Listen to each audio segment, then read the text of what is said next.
Question number 20।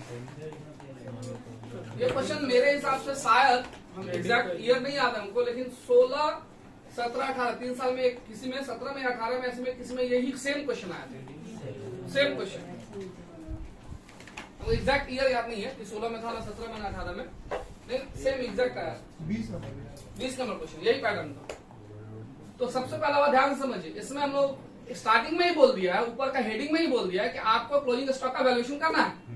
ये नहीं भी बोल सकता है, तो क्लोजिंग स्टॉक का वैल्यूएशन करना है ये तो हम लोग जानते हैं कि ट्रेडिंग बनाएंगे तो ट्रेडिंग में 4 आइटम चाहिए होता है, minimum 4 item, opening, purchase, closing और सेल। तो वो नहीं भी बोलेगा तो हमको क्लोजिंग तो निकालना ही पड़ेगा। लेकिन डिपार्टमेंटल रिजल्ट बोल कर कंफ्यूजन क्रिएट कर दिया है कि हम ट्रेडिंग तक बना है ना पीएल तक बने, ट्रेडिंग तक बने ना पीएल तक बना। क्वेश्चन को देखो और क्वेश्चन के इंफॉर्मेशन को देखो, उसमें एक भी आइटम पीएल वाला है देखिए तो नहीं है। इसका मतलब क्या है, हम लोग को ट्रेडिंग तक बनाना है।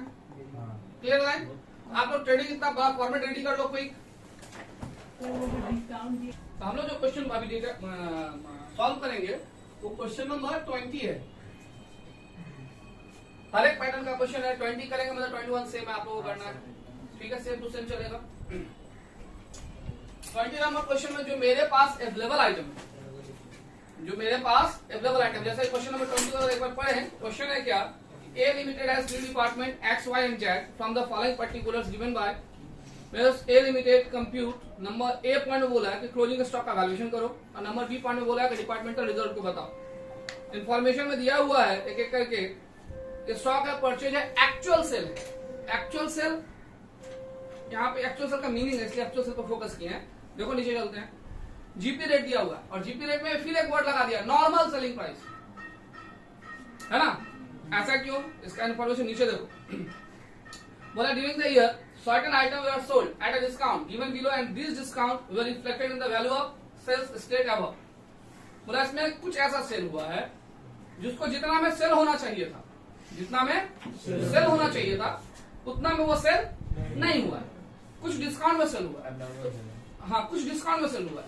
तो जो कुछ डिस्काउंट में सेल हुआ है वो नॉर्मल सेलिंग प्राइस में तो नहीं आएगा, वो नॉर्मल सेलिंग प्राइस में आएगा नहीं आएगा। इसका मतलब जो जीपी रेट मेरा ऊपर में मेंशन है वो उस सेल के लिए अवेलेबल नहीं है जो कि डिस्काउंट में सेल हुआ है।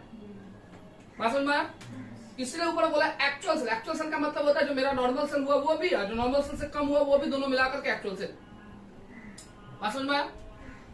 तो यहाँ पे जो इन्फॉर्मेशन है किसको इफेक्ट करेगा, तो सिंपल है बात को समझो। इस पूरा क्वेश्चन में क्लोजिंग स्टॉक है नहीं है, क्लोजिंग स्टॉक नहीं है। क्लोजिंग स्टॉक का normal formula opening plus purchase minus UGS, opening plus purchase minus UGS. ध्यान से, ओपनिंग है अपने पास, परचेज है अपने पास, सीओजीएस निकालना पड़ेगा। क्या निकालना पड़ेगा? तो इसका मतलब ये हुआ ना कि सीओजीएस किससे निकलता है, सेल से। सेल में से प्रॉफिट घटाते हैं तो सीओजीएस आता है ना। तो सेल में से प्रॉफिट को अगर हम हटाएंगे तो सीओजीएस आएगा, और यहाँ सेल ही कुछ पोर्शन इफेक्टेड है, सेल का ही कुछ पोर्शन क्या है इफेक्ट है, यानी कहीं ना कहीं सीओजीएस के कैलकुलेशन में लॉजिक है। हाँ लॉजिक है, क्लियर लाइन? अब स्टार्ट करें, जहां अटक जाएंगे वहां सोचेंगे। चले देखते चले। To opening stock, opening stock बिल्कुल लिख लो। 12,000, 18,000, 12,000, 18,000, 6,000। टू परचेज 76,000, हाँ 62,000, 62, 24। ठीक है, बाय सेल। और यहाँ कोई कंफ्यूज मत होना, ट्रेडिंग को हमेशा एक्चुअल सेल से मतलब होता है। बात समझ में आया? तो जो दिया है ऊपर में सेल वही बोल, कितना है? 86,250, सेकेंड का 79,779, 37,300, 79 एग्जैक्ट नहीं सर 700, 700 और बोलो 37,300, 37,000। चलो गया। अगर यहाँ पे क्लोजिंग स्टॉक बैठा देगा तो मेरा सवाल कंप्लीट हो जाएगा, राइट ना। बट क्लोजिंग स्टॉक है। अब हम क्लोजिंग स्टॉक के बारे में जब सोचे तो फॉर्मूला ब्रेन में आया, जब ओपनिंग स्टॉक चाहिए, परचेज चाहिए, सीओजीएस चाहिए। ओपनिंग स्टॉक का परचेज अपने पास है, सीओजीएस चाहिए। यानी फोकस कहाँ होगा? नोट नंबर 1 में सीओजीएस। कहाँ होगा? तो note number 1 calculation for COGS calculation for COGS, right है। अब यहाँ चूंकि 3 डिपार्टमेंट है तो तीनों का हम एक साथ निकालने की कोशिश करेंगे, एक्स वाई और जेड का।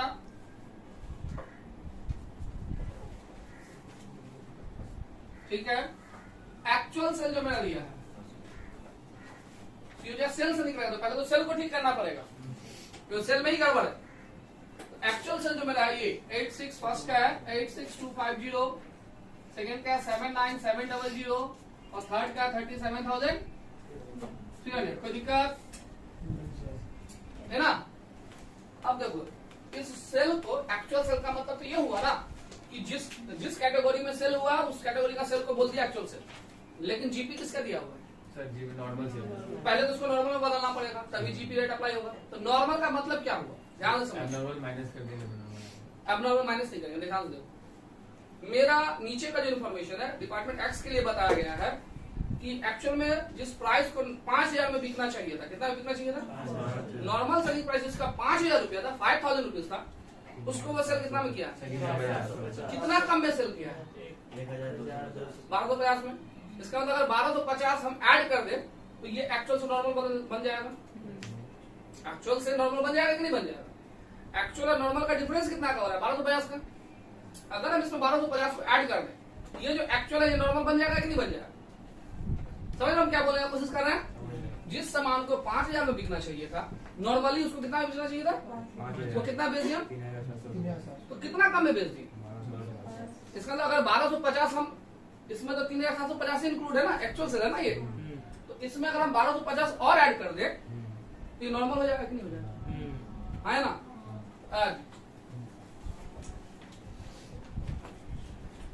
डिस्काउंट, तो डिस्काउंट ही बोलेगा ना कि ऊपर में क्या बोला था? डिस्काउंट में सेल किया। कितना में बोले डिस्काउंट? पहला का 1250, दूसरा का डिस्काउंट है डिफरेंसेज 60 का। समझ में आया सबको? इसको देखो 87,000, सेकंड का 80,000 एग्जैक्ट ना, 82। अरे 300 है, 3,000 थोड़ी है, 80,000 होगा। इसको 37,000, ये हमने क्या निकाल लिया? Normal cell. क्या निकाल पाओगे? मेरा मोटिव कहाँ है? COGS की तरफ। मेरा मोटिव क्या है? COGS। अब यहाँ इसका कॉन्सेप्ट है, आप लोग का लॉजिक है। आप सवाल को लेंदी करेंगे तो पहले एक बार जीपी निकाल लो, फिर सेल माइनस जीपी करके COGS निकालो। ये आपका हुआ। क्योंकि आप लोग सीनियर हो गए तो इतना जरूर समझ गए होगे कि पहला का जीपी रेट है 20%। कितना परसेंट बोल रहे? पहला का अगर 20% जीपी रेट है तो COGS 80% होगा कि नहीं? समझ रहे हो ना? अगर 100 में से 20 को माइनस कर देते हैं, उसी को ना प्रॉफिट बोलते हैं, तो मेरा COGS कितना हो जाएगा? 80%। एक में कैलकुलेशन दिखा दिए, समझ रहे हो बात? दूसरा का जीपी रेट कितना है? 75, 75% बोल सकते हैं, 25 जीपी है तो। अब थर्ड का जो है वो फ्रैक्शन में 30, देखो 33.1/3 है ना, तो 100 से अगर माइनस करें 33/1/3 को, एक सेकंड देख ले, पॉइंट में क्यों चेंज करे, फ्रैक्शन में ही रख दे, पॉइंट में का लंबा पॉइंट लेना पड़ जाएगा। इसको अगर हम एलसीएम करें तो 99 100/3, हाँ, तो 300 माइनस 100/3, 200/3।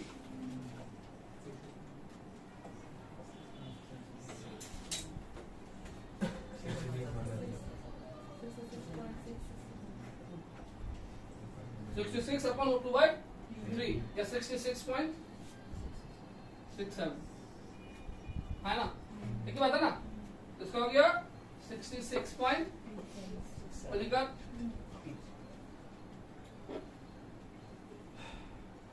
स्टार्ट करें। हम, मेरा मोटिव था COGS निकालना, COGS करेक्ट निकाल लिया, आराम से COGS निकाल लेते। COGS निकालो इसका, ये है मेरा नॉर्मल सेल ना। मेरा COGS नॉर्मल कितना? 80%, इसका 80% निकालो। 70। अच्छा, इसका 75% निकालो। अच्छा, इसका निकाल दो। 25,001 25,001 इसका पॉइंट भी है, पॉइंट 25 कितना ले लें? 25,000 बिल में हो जाता है, वो पॉइंट की वजह से हुआ है। 25,000 अराउंड में लगेगा, ठीक है। और राहुल को दे देना, हो गया एग्जैक्ट है। तो अगर हम इसी को अप्लाई कर लेते हैं 100% तो मेरा यहाँ पे क्या हो जाता है, ये यहाँ 300 हो जाता ना, तो इसको इनटू करो 200 डिवाइड बाय 300 तो एग्जैक्ट आ रहा है, वही बोलो समझ में आया बात। तो परसेंटेज में लिखना है, इससे पॉइंट में लिखे ना। अभी देखिए ध्यान से, मेरा आ गया COGS, जो मेरा मोटिव था वो निकाल लिए। अब क्लोजिंग स्टॉक आराम से आ जाएगा, जिसके लिए सवाल अभी अटका हुआ है। Note number 2, calculation for closing stock X Y Z।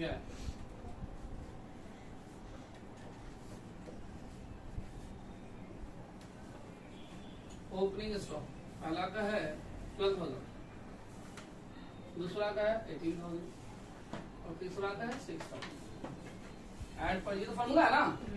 Add purchase, first का 73,000, सेकंड का 60 to 24, पहले इसको ऐड ही कर देते हैं।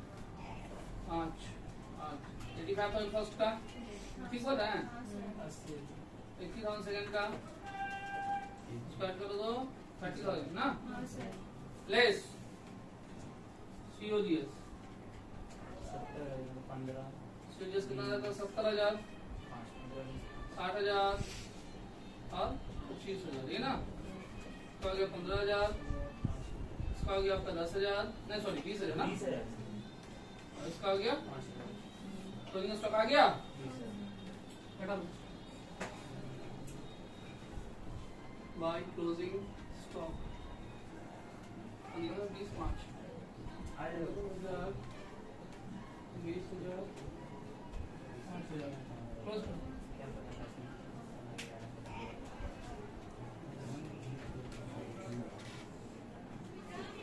नेहा ऑप्शन करता, नेहा यहाँ सीट बदल लिया, समझ में नहीं आया। ठीक है, एकदम गोपाल का भूजा खाओ। हाँ, मणिपुर में स्टेशन उतर के ठंडा पानी पिलाता है बाया में 2 रुपया करके, अभी पिलाता 2 रुपया, हम लोग को टाइम 1 रुपया पिलाता अभी ना। एकदम कोको कोला का स्वाद है, जो बोलो बेंडा 2 रुपया में 1 जीपी। भाई टोटल करने सबको आता है ना, चल टोटल सब कर लेगा। 2 कॉस्ट प्रॉफिट CD पहला कितना 16,250 और 19,700, हाँ 12,300। बताओ, सिस्टम समझ में आया डिस्काउंट वाला।